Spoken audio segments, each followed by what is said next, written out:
శరత్ గారు జాయిన్ అయ్యారు మనతో పాటు. శరత్ గారు ఉన్నారా లైన్ లో? ఉన్నాను సార్. సో శరత్ గారు ఏంటి చూస్తున్నారు కదా, దాదాపు ఎగ్జిట్ పోల్స్ అన్ని కూడా జూబ్లీహిల్స్ కాంగ్రెస్ చెప్తున్నాయి. ఎస్ సార్, నేను కనపడట్లేదు సార్ మీకు? యా కనబడుతున్నారు ఇప్పుడు క్లియర్ గా. Some problem. నో కనబడుతున్నారు చెప్పండి సార్. ఒక విషయం చెప్పాలా, మీరు చాలా కరెక్ట్ గా ఎనలైజ్ చేసినారు. ఏమంటే ఇవాళ బీఆర్ఎస్ తాను చేసిన పాపానికి తానే బలవుతుంది అన్న మీ విశ్లేషణ పర్ఫెక్ట్లీ ఆల్ రైట్. ఇది ఇట్ సూట్స్ వెల్. అంటే those who have seen politics right from 1982-83 onwards చెప్తున్నాను.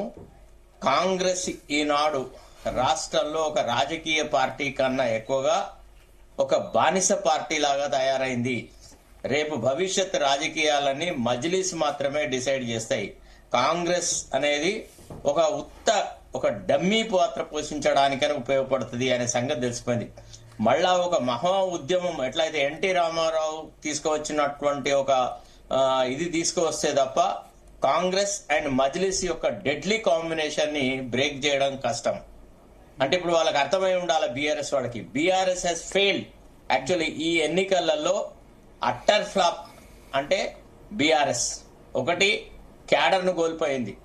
ఓడిపోయిన తర్వాత ఏ రకమైనటువంటి రాజకీయ ఎత్తుగడలు వేయడంలో గాని, ఆలోచన సరళిలో గాని, సంస్థాగతంగా తమ పార్టీని డెవలప్ చేసుకోవడం గాని, ఏ వర్గాలు తమ పార్టీ నుంచి దూరం అవడం వల్ల బీఆర్ఎస్ కి ఈనాటి దుస్థితి వచ్చింది అనే విషయాన్ని ఆత్మావలోకనం చేసుకోవడం గాని, ఏ విషయంలో కూడా ఏ చర్యలు తీసుకోకపోకుండా కేవలము హరీష్ రావు, కేటీఆర్ల మీదనే ఆధారపడ్డది.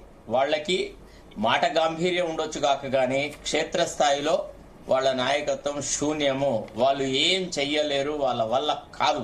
ఇక బీఆర్ఎస్ ఒకవేళ ఈ పరిస్థితిని తట్టుకోలేక మజ్లిస్ కు వ్యతిరేకంగా మోడీ సంరక్షణలోకి పోవాలా అనే ఆలోచన చేసేసి ఒకవేళ బీజేపీతో జతగడితే ఆ పార్టీ ఇంకా నామరూపాలు లేకుండా పోయేటువంటి అవకాశాలు ఉంటాయి. ఇది జరుగుతున్న విషయం. రెండోది ఏంటంటే మన రాష్ట్ర ప్రజలు గమనించాలి, ఇక భవిష్యత్తులో కూడా దోపిడీలు, దుర్మార్గంగా ఇతరుల ప్రైవేట్ ప్రాపర్టీస్ మీద కబ్జాలు పెట్టడము, పోలీస్ యంత్రాంగము ప్లస్ మజ్లిస్ పార్టీ ఈ రెండు ఉంటే నేను ఈ రాష్ట్ర ఎన్నికలను ఎట్లయినా గెలుచుకుంటా అనేటువంటి ఒక నమ్మకాన్ని రేవంత్ రెడ్డి సంపాదించుకున్నట్టుగా మనకు తెలుస్తున్నది.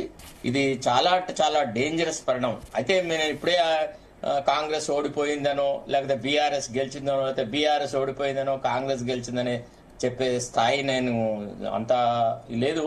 కాకపోతే ఈ రోజటి పోలింగ్ వ్యవహారాలు పొద్దునుంచి కార్యక్రమాలను చూస్తుంటే విచ్చలవిడితనం. అసలు యాక్చువల్లీ ఇది డెమోక్రటిక్ సెటప్ లో జరిగే ఎన్నికలాగా కాకుండా ఇక ఈ ఓటమి అనేది రేవంత్ రెడ్డికే వస్తున్నట్టుగా, నేనే ఓడిపోతున్నానా, నేను ఈసారి నా ఆధిపత్యం నిరూపించుకుంటా, నా స్థాయి ఏంటిదో చూపెడతా, నేనేం చేయగలనో చూపెడతా, కార్యదీక్షత నాలో ఎంత ఉందని, పరిపాలనలో ఏ రకమైనటువంటి ప్రజాహితం లేకున్నా కేవలం దౌర్జన్యపూరితంగానే ఇవాళ ఈ జూబ్లీహిల్స్ ఎన్నిక అనేది జరపబడ్డది. చాలా చోట్ల పోలీసులు కాంగ్రెస్ కార్యకర్తల కంటే అధ్వానంగా బిహేవ్ చేస్తున్నారు. కొన్ని ఇన్సిడెంట్స్ చూసిన తర్వాత అయితే అనిపించింది, ఆహా ఇట్లా కూడా అవుతుందా, రూల్ ఆఫ్ లా రేపు ఏమవుతుంది, ఏం జరగబోతుంది, రేవంత్ రెడ్డిని ముఖ్యమంత్రిగా చేసి కాంగ్రెస్ ఎంత కోల్పోయిందా అనేటువంటి ఒక ఆలోచన మాత్రం వస్తుంది సార్. ఓకే వి ప్రకాష్ గారు కూడా జాయిన్ అయ్యారు మనతో పాటు. వి ప్రకాష్ గారు